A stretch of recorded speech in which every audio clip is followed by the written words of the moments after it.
Baik, di malam kali ini kami akan mempresentasikan laporan praktik deskripsi perancangan perangkat lunak OO Agritech Assistant dari kelompok 2 yang beranggotakan saya Atta Arya Satya dengan NIM 258311024. Saya Nadivia Talta Putri dengan NIM 003.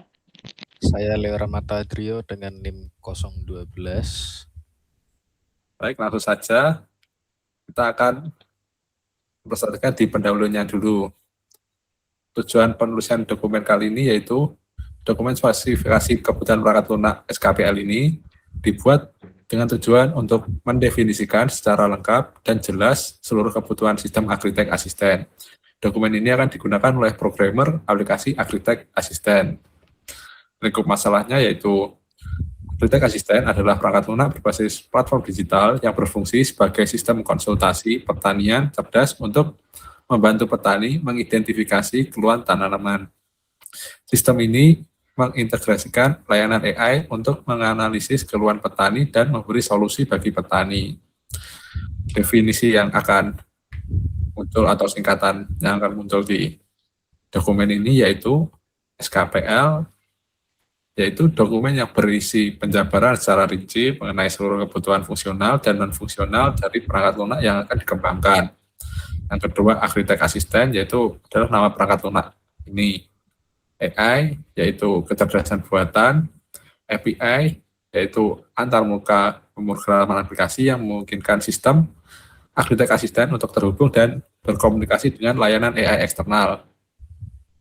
Prompt, yaitu teks perintah atau instruksi terstruktur yang dihasilkan oleh sistem untuk dikirimkan ke AI agar menghasilkan output analisis yang spesifik.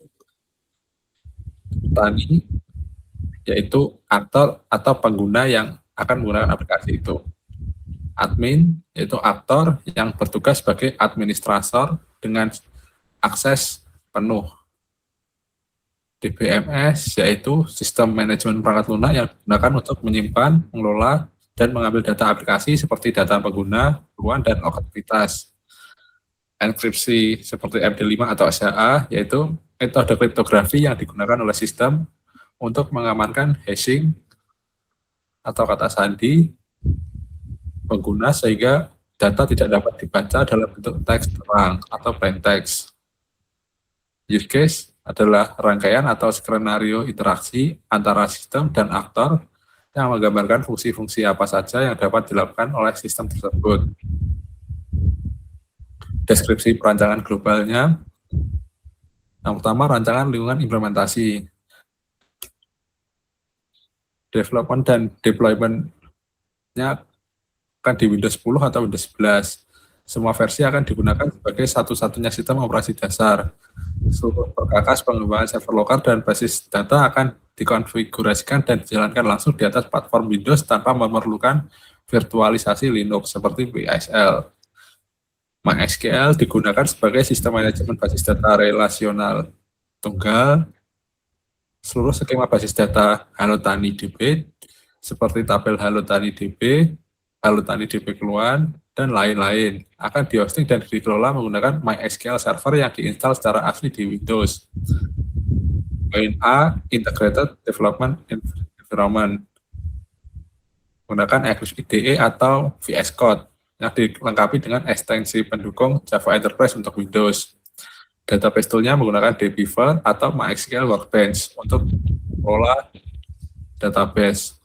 Filing system-nya memanfaatkan hierarki Windows Explorer standar untuk manajemen file proyek, log, dan aset seperti foto tanaman secara lokal. Sisi server backend-nya menggunakan Java dan arsitektur J2EE server yang berjalan sebagai layanan Windows. Komponen utama yang dikenal adalah Servlet sebagai controller dan JSP sebagai view. Isi kliennya menggunakan HTML5, CSS3, dan JavaScript, termasuk teknik Ajax untuk pembaruan asinkronus. Keamanannya, algoritma hashing keamanan menggunakan metode MD5 atau SHA untuk mengamankan data kata sandi menggunakan basis data MySQL. Integrasi AI menggunakan pustaka HTTP PHP client Java untuk menghubungkan sistem dengan layanan API eksternal AI guna memproses keluhan tanaman.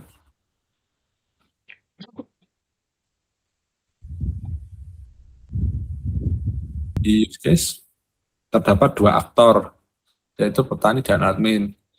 Petani di sisi kiri mempresentasikan pengguna akhir yang menggunakan aplikasi untuk melakukan konsultasi atau membuka akun pribadinya. Sementara admin kan mempresentasikan pengelola sistem yang bertugas memantau aktivitas, mengelola data pengguna, mengkonfigurasi AI, dan menyusun laporan berkala. Fitur khusus petani yaitu ada daftar akun untuk proses registrasi awal bagi petani agar bisa masuk ke dalam sistem. Terus ada input keluar. Fitur utama, tempat petani memasukkan masalah atau gejala penyakit yang dialami oleh tanamannya yang nantinya diproses oleh AI. Yang ketiga ada melihat riwayat fitur untuk melihat kembali daftar keluhan atau hasil konsultasi yang pernah dilakukan sebelumnya. Untuk fitur yang bisa diakses berdua, petani dan admin, yaitu melihat profil, baik petani maupun admin memiliki akses untuk melihat informasi profil terkait, login dan logout, hak akses standar untuk masuk dan keluar dari sistem demi keamanan data. Untuk fitur khusus admin, yaitu ada kelola pengguna, hak akses untuk melihat, mengedit, atau menghapus data pengguna petani yang terdaftar di sistem. Kelola template prompt, ini fitur bagi admin untuk memodifikasi atau memperbarui instruksi prompt yang dikirimkan ke external AI service agar analisis keluhan tanaman tetap akurat. Terus ada membuat laporan bulanan, fitur bagi admin untuk merekapitulasi data keluhan dan aktivitas sistem menjadi laporan berkala. Terus ada garis yang berarti extend, yaitu fitur update profil. Itu bersifat opsional. Petani tidak wajib melakukan update profil setiap kali mereka mengakses fitur melihat profil. Tetapi fitur update profil baru bisa diakses setelah mereka membuka halaman melihat profil. Lanjut. Selanjutnya activity diagram. Di sini ada daftar akun, lalu ada form pendaftaran, lanjut mengisi data, nama email, password, lalu disubmit, lalu validasi data. Jika valid, maka data tersimpan, jika tidak, maka mengirimkan pesan error. Lalu selanjutnya ada login, lalu masuk ke form login, memasukkan data, submit, serta verifikasi. Jika valid, maka langsung menuju dashboard. Jika tidak, maka pesan error. Selanjutnya ada profil. Langsung menuju ke data profil. Jika data ada, maka menampilkan profil pengguna. Jika tidak, maka data tidak ditemukan. Selanjutnya ada update untuk profil pengguna. Masuk ke profil, lalu data profil saat ini, lalu ubah data profil, lalu perbarui data, simpan, serta validasi data. Jika valid, maka data tersimpan. Jika tidak, maka mengirimkan pesan error. Selanjutnya, input keluhan. Menuju ke form keluhan, lalu isi keluhan, lalu kirim keluhan, serta periksa keluhan tidak kosong. Jika kosong, maka mengirim keluhan kosong. Jika terisi, maka proses dan keluhan tersimpan, serta mengirim notifikasi keluhan berhasil terkirim. Selanjutnya ada riwayat. Masuk ke riwayat, lalu ke data riwayat keluhan. Jika ada data, maka menampilkan daftar riwayat keluhan. Jika tidak, maka riwayat keluhan kosong. Selanjutnya ada logout. Logout, lalu hapus sesi, lalu menampilkan halaman login kembali. Lalu selanjutnya ada use case template from. Menampilkan daftar template, lalu memilih template untuk diedit, lalu menampilkan form edit template, lalu ubah template, serta simpan. Selanjutnya periksa template tidak kosong. Jika template terisi, maka template tersimpan. Jika tidak, maka template kosong.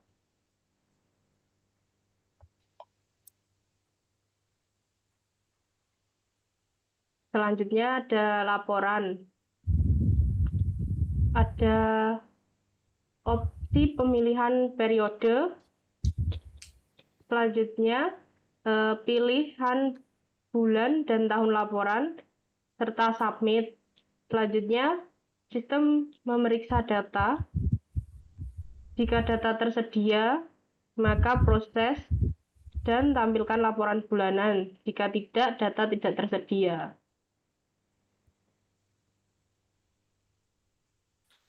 Oke, untuk diagram kelas keseluruhannya seperti ini. Lanjut.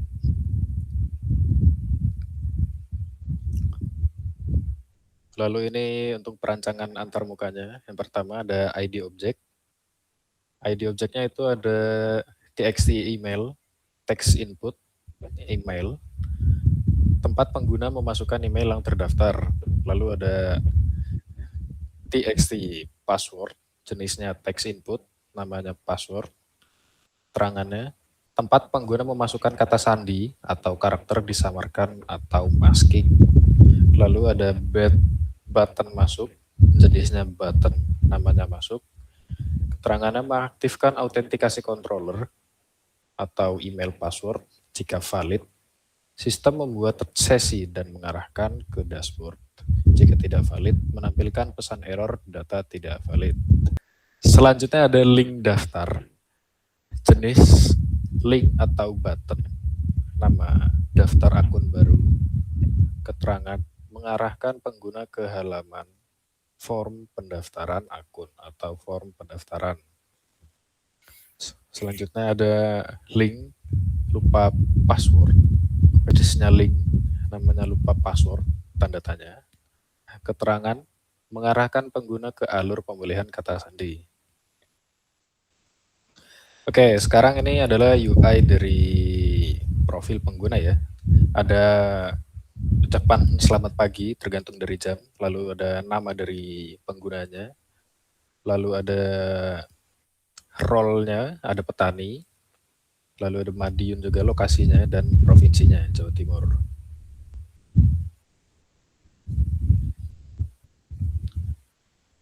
Oke, di sini objeknya ada label ya, nama petani tadi, jenisnya label atau teks.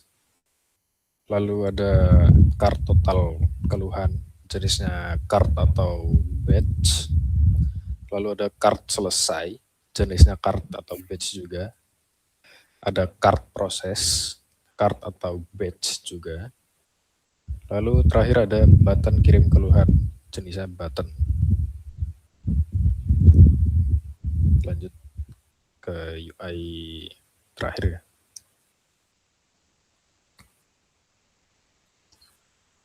Nah itu.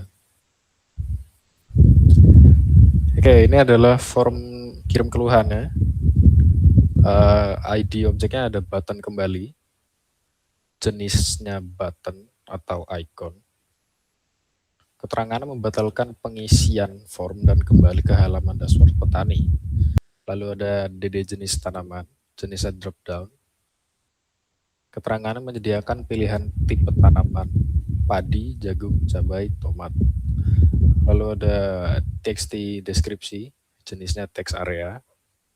Tempat petani menguraikan gejala keluhan secara detail atau disimpan ke teks keluhan di DB. Lalu ada teks lokasi, jenisnya text input. Keterangannya otomatis terisi atau diisi manual untuk data wilayah lahan. Contoh, Madiun, Jawa Timur. Lalu ada rad urgensi, jenis radio button. Keterangan memilih tingkat urgensi penanganan keluhan tanaman. Lalu ada button tambah foto, jenis button. Keterangan membuka galeri atau kamera lokal Windows atau perangkat untuk mengunggah aset foto tanaman ke sistem file proyek. Lalu ke browse selanjutnya.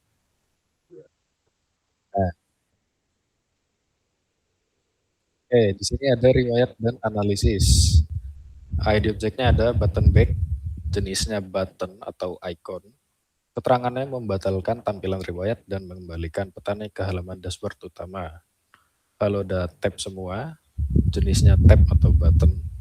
Keterangan, jika diklik, memfilter dan menampilkan seluruh riwayat keluhan tanpa memandang status penanganan. Lalu ada tab selesai, jenisnya tab atau button. Keterangannya, jika diklik, memfilter daftar keluhan dan hanya menampilkan keluhan yang memiliki status selesai.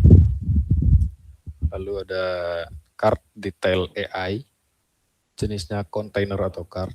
Keterangannya, menampilkan detail keluhan aktif yang dipilih, mengambil data teks keluhan, status hasil-hasil analisis AI, serta daftar rekomendasi dari database yang diproses melalui keluhan controller. Lanjut ke 3.4. Oke, di 3.4 ini ada perancangan basis data yang isinya Halo Tani DB, ada Halo Tani DB laporan, ada Halo Tani DB keluhan, ada Halo Tani DB petani, dan Halo Tani DB template prompt. Lanjut ke yang terakhir 3.5 ada kerunutan atau traceability.